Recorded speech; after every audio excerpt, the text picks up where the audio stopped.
Bienvenue sur Réveille ta parentalité consciente avec Anaïs Castillo et Héloïse Grener, le podcast pour les parents.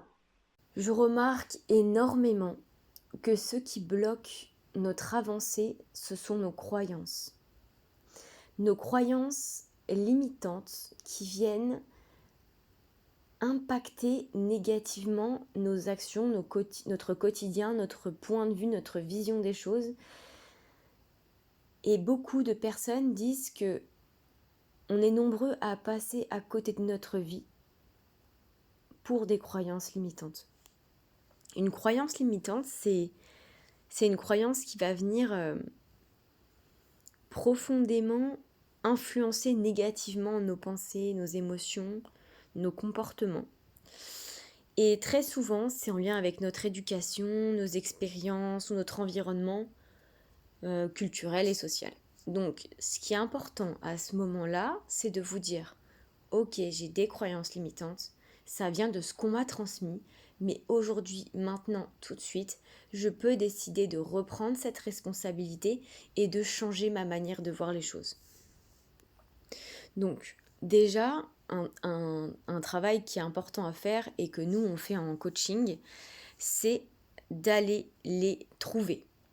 Bon, par exemple, ça peut être une croyance limitante qu'on peut détecter, ça peut être à chaque fois qu'on se dit non mais ça je peux pas, ou je ne suis pas capable de ça, je ne mérite pas ça, non mais ça c'est pas pour moi. Vous avez ce genre de début de phrase, observez à l'intérieur de vous. À chaque fois que vous allez venir dire ça, très souvent, c'est en lien avec une croyance qui est limitante. Ok ? Et ce qui va être important, c'est une fois que vous avez identifié ça, ça va être de vous dire, ok, d'où est-ce que ça vient ? Ok. Est-ce que c'est en lien avec ce que j'ai vécu ? Est-ce que c'est en lien avec ce qu'on m'a inculqué ? Et une fois que vous avez à peu près identifié ces éléments-là, l'idée, ça va être de se dire, ok, est-ce que cette croyance, elle est fondée sur des faits concrets ? Est-ce que c'est quelque chose de concret je sais pas, qui ont été prouvés scientifiquement ou autre ? Est-ce qu'il existe des preuves du contraire ? Moi, ce que j'aime bien me dire tout le temps, c'est ok, tu dis ça, mais qui le dit ? Cette phrase « qui le dit » m'a énormément aidé à avancer. Parce que chaque fois, je me disais, en fait, ouais, c'est moi. Puis je disais, mais oui, c'est vrai que pour une personne, en fait, elle vit les choses différemment. Oui, elle a eu un vécu différent, mais à la fin, c'est pareil. Elle aurait pu voir les choses de la même manière. Donc, qui le dit, c'est moi qui suis en train de le dire.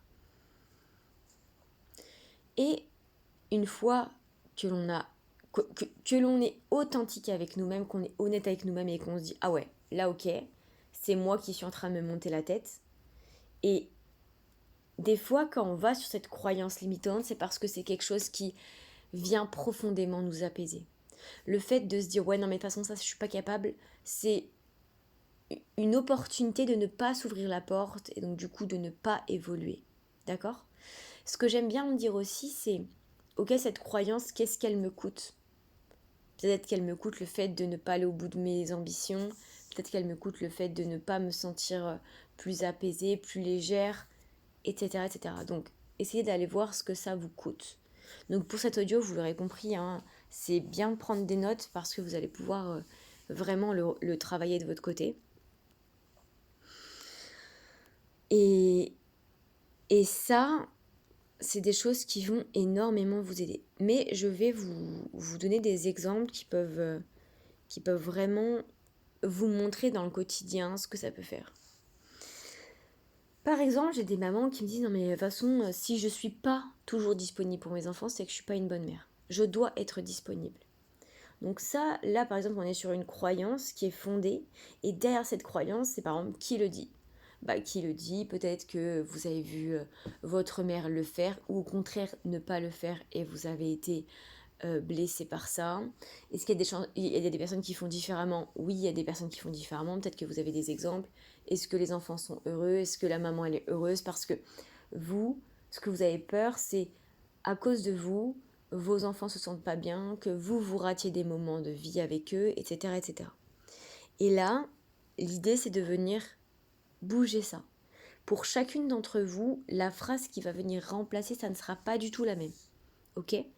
Mais par exemple, pour cette pensée-là, ça peut être prendre du temps pour moi, me permet d'être une maman plus épanouie et présente, sachant que, comme je vous l'ai dit, peut-être que cette phrase, elle ne résonne pas avec vous. Et si c'est pas le cas, c'est qu'il y a encore des éléments à les faire bouger, parce que peut-être que pour vous, et votre épanouissement, peut-être qu'il passe au second plan. Et là, c'est comment on va encore bouger cette phrase pour vous permettre à vous d'être encore plus aligné avec ça. Et moi, j'ai vraiment l'image de la croyance limitante, c'est comme un grand mur devant moi, un mur qui me rassure parce que comme ça, je vois pas ce qu'il y a derrière et voilà. Je me sens en sécurité parce que j'ai pas un très grand horizon derrière le mur et qui va me causer encore des incertitudes.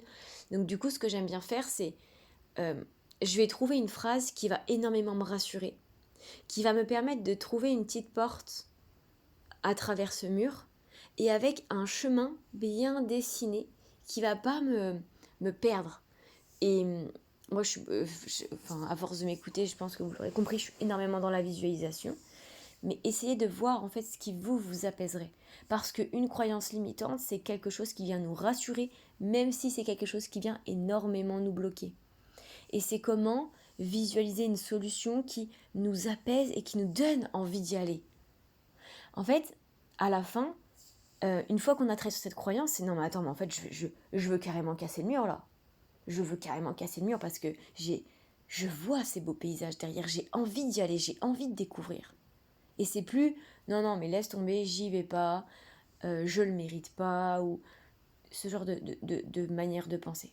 Et ça peut énormément vous aider à agir d'une manière qui vous ressemble le plus. Parce que quand on vient casser une croyance limitante, si jamais on n'a pas une méthodologie, donc ce que je suis en train de vous parler, c'est très compliqué d'y aller. Parce que si on ne s'offre pas un environnement de sécurité, on n'arrivera pas à y aller. Ça va énormément nous faire peur.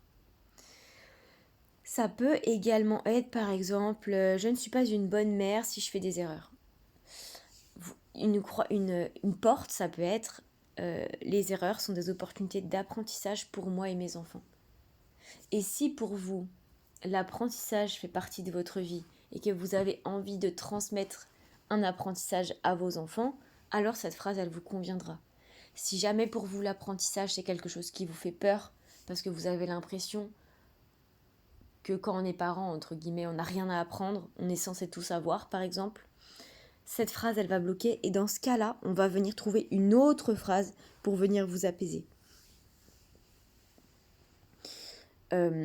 Encore une fois, une autre croyance limitante, ça peut être je dois tout gérer toute seule pour être une bonne mère. Et une croyance aidante, ça peut être la petite porte, ça peut être demander de l'aide est un signe de force et contribue à l'équilibre familial. Si pour vous, demander de l'aide, c'est quelque chose d'ingrat, vous verrez que cette phrase, elle va venir coincer à l'intérieur de vous.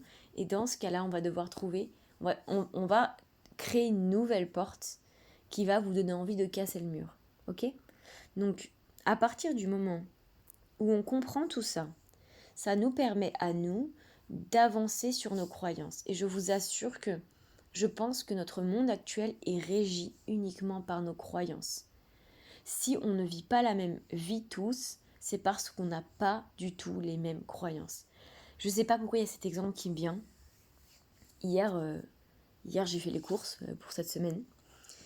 Et j'avais trop envie de me prendre un petit gâteau à la boulangerie. C'était la boulangerie de Leclerc, là, vous savez, les... Bref, non, une pâtisserie, pardon, une pâtisserie. Et devant moi, il y a une dame qui prend 3 pâtisseries. Et donc du coup, le monsieur, en plus c'était une personne qui remplaçait, il commence à lui mettre un gâteau dans une petite boîte, mais je sais pas pourquoi la boîte elle ferme pas, je crois que le gâteau est trop ou je ne sais quoi.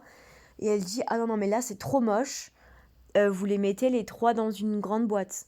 Donc il recommence, il met les 3 gâteaux dans une grande boîte et là elle lui dit ah non non mais là la boîte elle est trop grande. Et en fait, ce qui était intéressant c'est que elle, dans sa perception du monde, peut-être qu'elle avait tellement envie de faire plaisir ou autre qu'elle voulait que ce soit parfait. Moi, dans ma croyance, à ce moment-là, c'était instinctivement, c'était ça va, c'est une boîte. Enfin, on va pas non plus en faire toute une histoire. Et dès que je me suis reconnectée à nos croyances à chacun, je me suis dit, non mais Anaïs, pour toi, c'est pas important, mais peut-être que pour elle, ça l'est.